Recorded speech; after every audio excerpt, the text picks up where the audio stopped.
Hello, class. I'm here to talk about Chapter 5, which is about negotiation models, strategies, and tactics. A very, very important chapter. A couple things that I want you to know for this chapter. First off, if you go to pages 162 and 163, it's called, quote, at the table. So these two pages do an outstanding job of giving you the flow of what the negotiation actually looks like and what are kind of the processes that go throughout the negotiating strategy, and then the tactics that go with it. So again, I don't expect you to memorize this for the exam, but again, I think if you really pay attention to 162 and 163, that's kind of the best summary of Chapter 5 about what actually happens when both parties sit down at the table. One thing it's kind of very shortly mentioned, but I think it's so important because of what I've seen in my own experience is there's a term called caucusing. And that's basically where both sides, let's say you're sitting at the table negotiating. Both sides, what we need to have a private conversation. So the two sides will go into their own rooms or go talk amongst themselves and come back to the table either that day or the next day.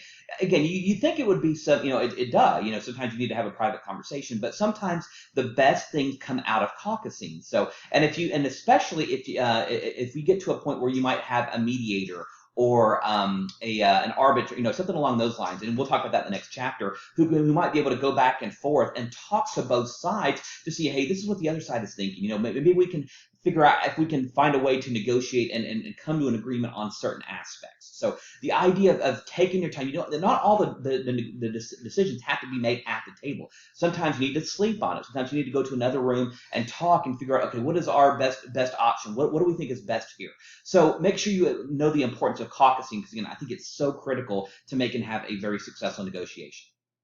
And your book talks about a thing called BATNA. It's a term that's used a lot in negotiation. BATA. It stands for Best Alternative Cause, if no, best alternative to a negotiated settlement. Sorry.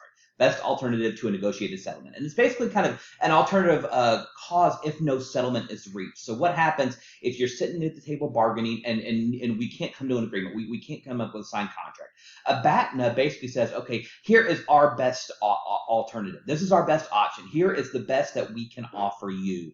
And it's kind of, so if you don't like it, then we may not be able to come to a resolution. We may have to look at some other options. But generally, it's kind of, think of it, what's funny is I just sold, we are moving, me and my family are moving, and we just sold our house. And when we got to a point where we were getting multiple offers on our house. So our agent went back to each of the people that were making an offer and say, what is your best alternative? The sellers, meaning me and my family, we want to figure out what is the best offer that we can accept. So they would tell the people who are wanting to buy, what is the best offer you can make, no matter what that is. And then we took all those and made our decision. So think of it kind of in those terms, is that this is the best offer we can make on both sides. If you don't like it, we may not be able to come to an agreement. We may have to look at some other things. So your book also does, and again, this is something that I think is so critical that's often forgotten, are the ethics that go along in negotiations. Ethics, obviously, encompass so many aspects of life, but I think for us specifically, when it comes to bargaining, there's a lot of different ethics that we have to consider. The ethics of purpose, of principle, of consequence. Those are the three terms that your book talks about. Make sure you read through those, because again, I will probably include some type of question on the final exam that discusses, the ethics of all this, because that's how important I think they are. It's something that we need to consider whenever we're negotiating. What should you do and shouldn't you do? What is something that's done in bad faith that that could come to lying or to over exaggeration or to kind of broken promises. Those things are all things that we have to consider when we're negotiating, because we're talking about some very serious issues: wages, terms of benefits, things along those lines. So the ethics that play into a negotiation model and strategy is incredibly important. So make sure you pay attention to that. And the last kind of main topic that I want you to focus on for Chapter 5 is the two types of bargaining strategies. There's the two that I want you to focus on are distributive versus integrative. Distributive is think of it kind of as win-lose. For us to get that, the other side has to give us that. So we won and they lost, so to speak. Kind of a winner takes all, or for me to get something, they have to lose something. Think of it in those terms.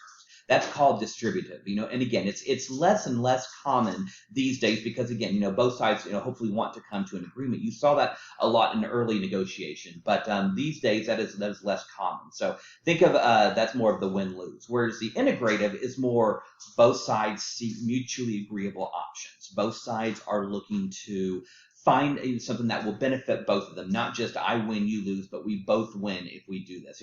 There's benefits to both of us. So that's called integrative. And that's exactly what we're looking for in a perfect bargaining scenario. So again, both sides, both terms still have them. Make sure you know the differences between distributive and integrative. So, all right, well, that's it for chapter 5. Thanks so much, everyone.